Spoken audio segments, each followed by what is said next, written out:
नमस्कार सर्वांना, माझं नाव कीर्तिकिरण पुजार. मी जिल्हाधिकारी धाराशिव तुमच्याशी बोलत आहे. आणि मी इथे धाराशिव जिल्ह्यामध्ये फेब्रुवारी 27, 2025 या तारीखला जिल्हाधिकारी धाराशिव म्हणून रुजू झालो. याच्यापूर्वी मी जिल्हा परिषद मुख्य कार्यकारी अधिकारी रत्नागिरी म्हणून 2 वर्ष मी काम केलेले आहे.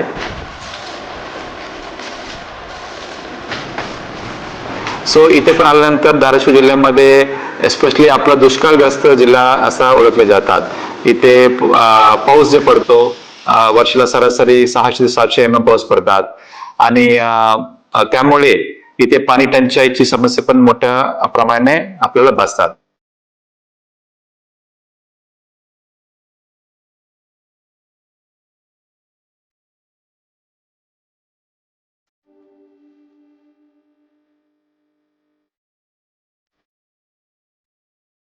काय शेतीमध्ये आता पेरा गेलं तर तुम्हाला सांगतो एका एकराला 15,000 रुपये खर्च यायला आहे आणि साहेबांनी ते 9,000ची 10,000ची.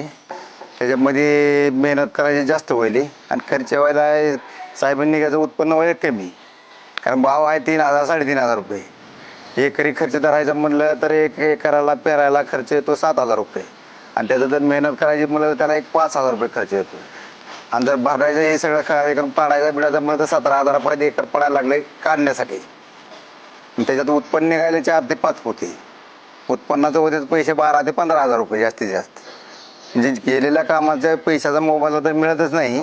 त्याच्यामधून पुन्हा पावसामुळं आणखी ती काय नाही येतंय काही त्याची गॅरंटी नाही.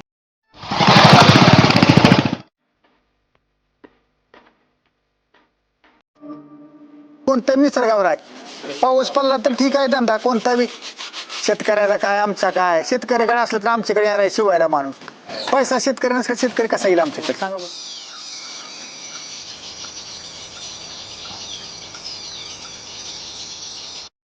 उगं करावं म्हणून करायचं आलंय. आता हे असं जी फिरण्यापेक्षा भटकण्यापेक्षा आपलं चला तेवढंच 25% आधार म्हणायचं.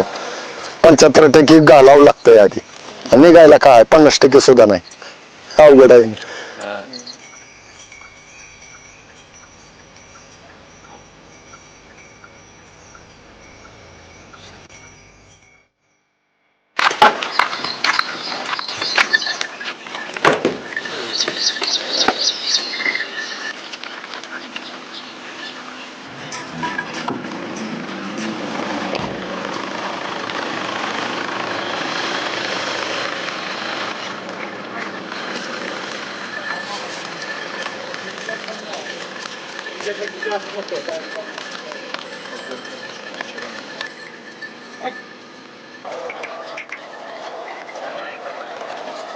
का मागास बाग आहे, ते झाडं लावलेत ते आता तरी बी नाही पाऊस.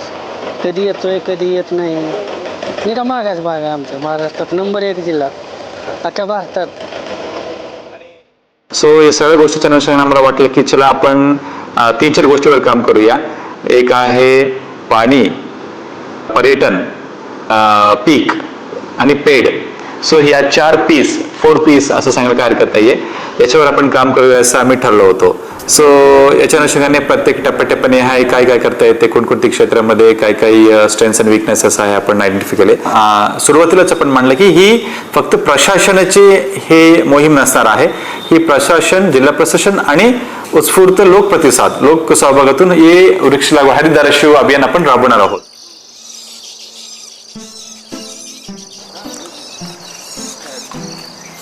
धाराशिव जिल्ह्याचे जिल्हाधिकारी माननीय श्री कीर्तिकुमार पुजार सर यांनी जिल्हाधिकारी पदाचा मार्च महिन्यामध्ये कार्यभार घेतल्यानंतर तर सरांनी मला सांगितलं की तुमचं वृक्ष लागवडीचं जे काही वर्षभराचं नियोजन आहे ते तुम्ही घेऊन तुम्ही सोमवारी मला ऑफिसला भेटा. आणि सरांना सकाळी सोमवारी भेटलो येऊन.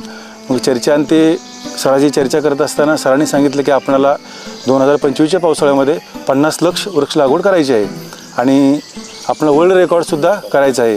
कारण इंदूरमध्ये 12 लाख वृक्ष लागवडीचा एका दिवसाचा रेकॉर्ड होता. मग सर बोलले की आपण त्याच्यापेक्षा काहीतरी जास्त करू. मग अशी चर्चा करत असताना असं ठरलं की आपण 12पेक्षा जास्त काहीतरी लावू, म्हणजे आपण 15 लाखाचा आमचा एक संख्या आमची फिक्स झाली.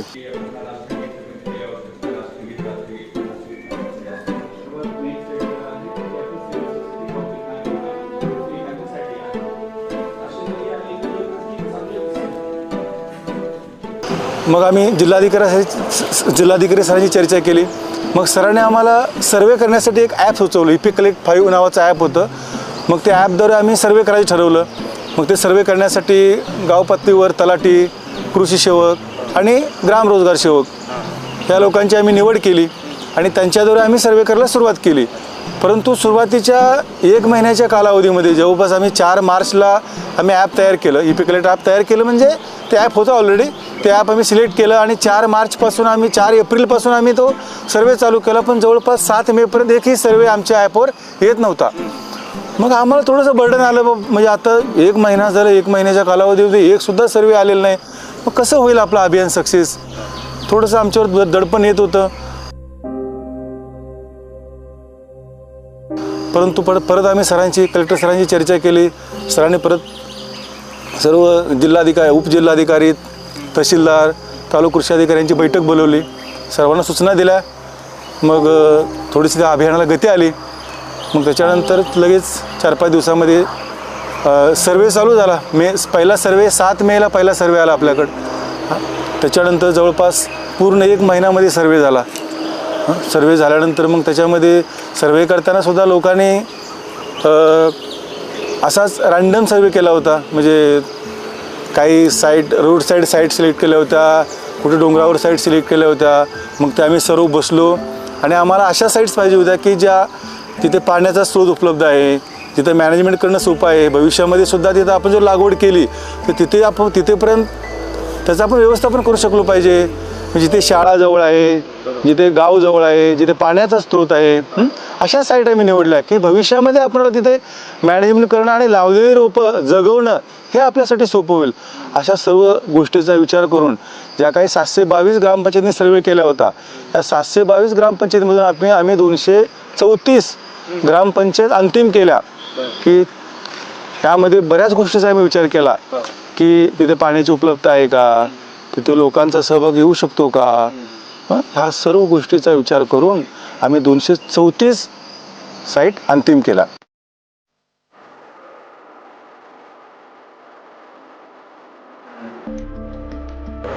आपण असं म्हणतो की आपल्याकडे 33% वृक्ष कवर असावा, म्हणजे चांगल्या जैवविविधतेसाठी. परंतु दुर्दैवाने धाराशिव जिल्ह्यामध्ये तो 1% कमी आहे आणि महाराष्ट्रातील सर्वात कमी आपल्याकडे आहे. याचा परिणाम असा झालेला आहे की जे आपल्याकडे 603 mm जो आपण सरासरी पाऊस म्हणतो, तो पाऊसचं वितरण जे आहे ते खूप अनिवन झालेलं आहे.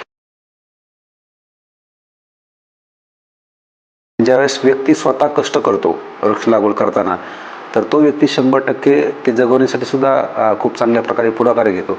त्यामुळं जे शाळांमध्ये आपण वृक्ष लागवडचा कार्यक्रम घेतलेला आहे, तर त्याच विद्यार्थ्यांना ते जगवण्याचं आपण जबाबदारी दिलेली आहे. किंवा तिथले ग्रामपंचायत सदस्य असतील किंवा सरपंच असतील किंवा गावातील प्रतिष्ठित नागरिक असतील, हे सर्वच या ठिकाणी सहभागी झालेले आहेत. त्यामुळं निश्चितपणे हे अभियान आपल्याकडे यशस्वी होईल. आपल्या अध्यात्मामध्ये, पुराणामध्ये असं सांगितलंय की वृक्ष लागवड हे मोक्ष प्राप्तीचं एक सगळ्यात मोठं साधन आहे.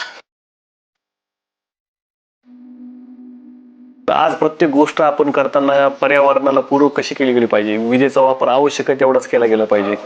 जे नॅचरल रिसोर्सेस, जे नैसर्गिक संसाधन आहे, त्याचा वापर असा केला गेला पाहिजे की जे की पुढच्या पिढीला सुद्धा उरले पाहिजेत. आपणच अशा पद्धतीने त्याचा वापर करू नये की सगळे आत्ताच संपून जातील आणि मग पुढच्या पिढीला आपण काहीच देऊ शकणार नाही.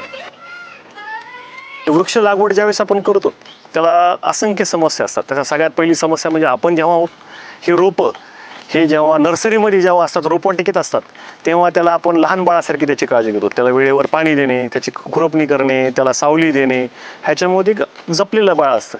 आणि त्याला आपण एकदमच नर्सरीमधून रोपवाटिकेत उचलून अशा डोंगर भागात ज्यावेळेस लावतो, तर साहजिकच त्याला पहिला शॉक बसतो की एकदम सुरक्षित वातावरणातून एकदमच ह्याच्यामध्ये हा पहिला आवड असतो. आणि त्यानंतर ज्यावेळेस हे वृक्ष ज्यावेळेस आपण सेट करतो, लागवड झाल्यानंतर त्याला सगळ्यात मोठी समस्या येते रानडुक्कर. लागवडीनंतर रानडुकरानंतर त्याच्यानंतर दुसरी समस्या येते साळींदर सारखे प्राणी असतात की ज्याला येतात आणि कट करतात.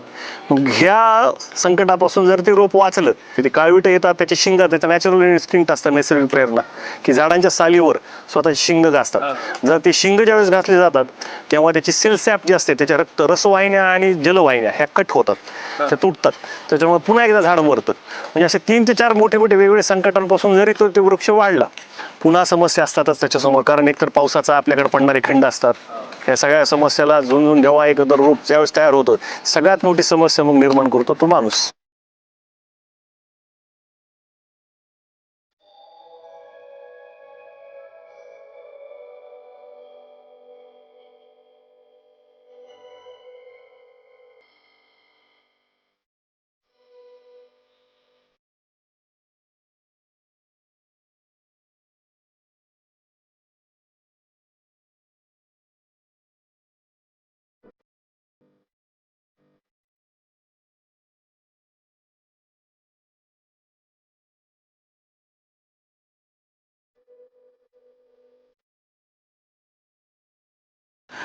मला या गट नंबर 22 मध्ये ग्रामपंचायतची स्वतंत्र बोरवेल असल्यामुळे हा जो 13 गुंठ्याचा प्लॉट निवडलेला आहे साईट, आम्ही या साईटमध्ये सर्वप्रथम आम्ही सुरुवातीला JCBच्या साह्याने ही जमीन पूर्ण भुसभुशीत करून घेतली. यामध्ये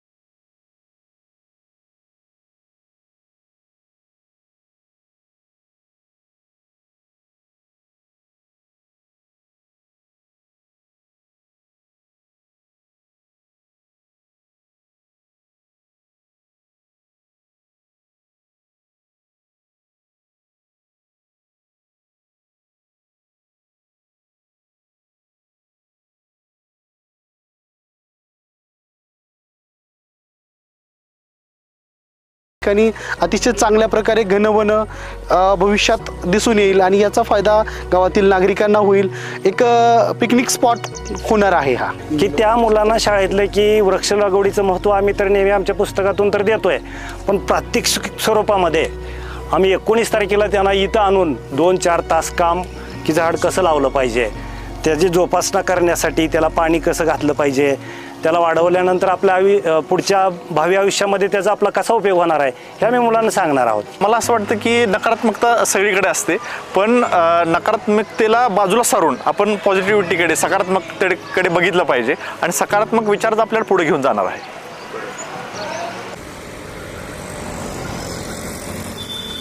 अभियान संदर्भात सर्व तालुक्याचे प्रतिनिधी या ठिकाणी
आनंद आहे की धाराशिव प्रशासनाने एकाच दिवशी 15 लाखापेक्षा अधिक वृक्षारोपणाचा संकल्प करून जागतिक विक्रमाचा निश्चय केला आहे.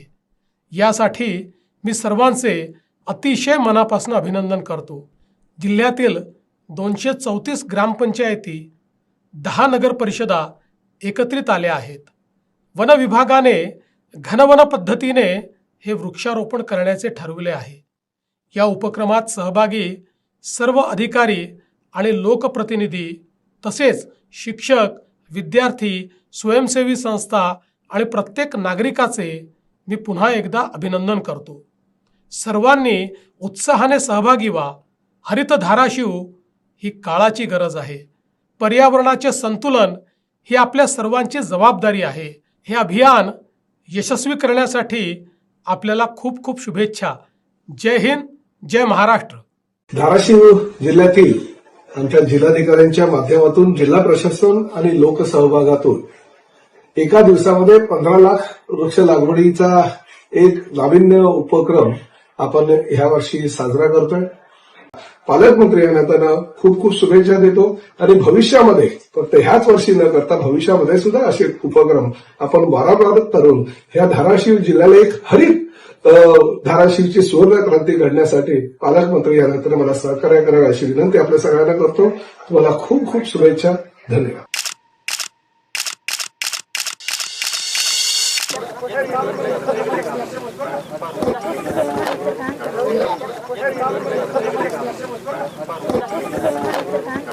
त्यांचं तर आहेच कव्हर होते सगळे.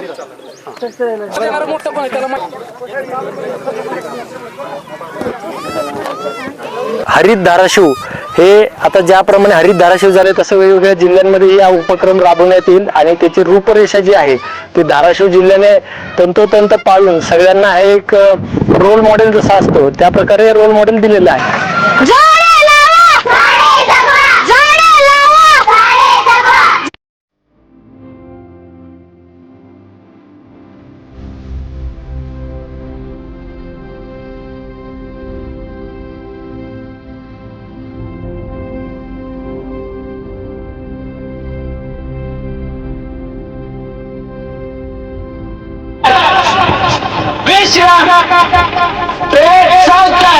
एक साथ राज्य की के लिए तारेंगे तारक, राज्य की शुरू करेंगे शुरू कर.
किती आजी तुमचं वय? तुमचं वय किती? 80 वर्ष. हो का? 80 वर्षा फुकट जाते पंढरपूरला महिन्याची वारी आहे माझी.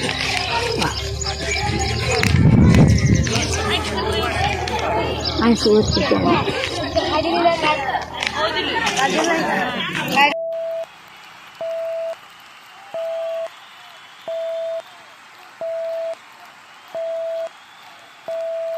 नमस्कार, मैं Sanjay Bhola, official adjudicator India book of records और एशिया बुक ऑफ रिकॉर्ड्स से। हमारा जो हेड ऑफिस है इसके लिए वो फरीदाबाद में है और जो एशिया बुक ऑफ रिकॉर्ड्स का हेड ऑफिस है दैट इज़ इन वियतनाम। तो आज जैसा कि हम देख रहे हैं कि धाराशिव जगह पर 15 लाख से ज़्यादा पेड़ लगाने का, पौधे लगाने का एक संकल्प था। एक बहुत बड़ा मास इवेंट था जो पूरा हुआ। हमने अपनी आंखों से देखा कितनी अलग अलग लोकेशंस पर पेड़ लगाए गए।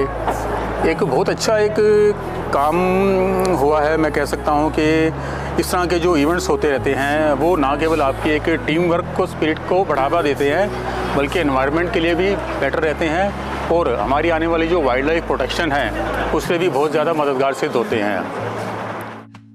मी इतरांनाही वृक्ष लागवडीस व पर्यावरण रक्षणासाठी प्रेरित करीन। माझ्या कृतीमुळे माझे गाव, माझा जिल्हा आणि माझा देश हरित, स्वच्छ आणि समृद्ध होईल यासाठी मी सतत प्रयत्न करेन। वृक्ष आपले जीवन, त्याचे रक्षण आपले कर्तव्य। हरित धाराशिवच्या भविष्यासाठी घनवन एक पाऊल। जय हिंद।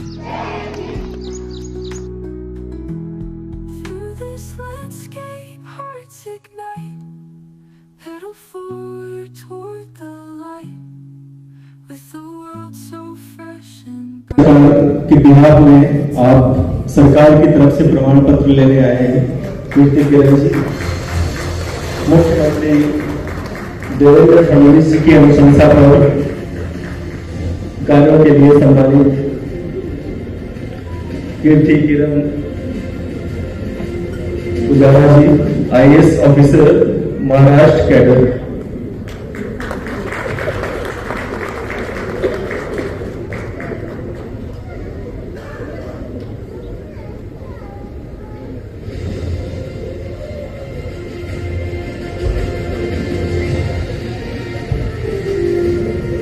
धन्यवाद।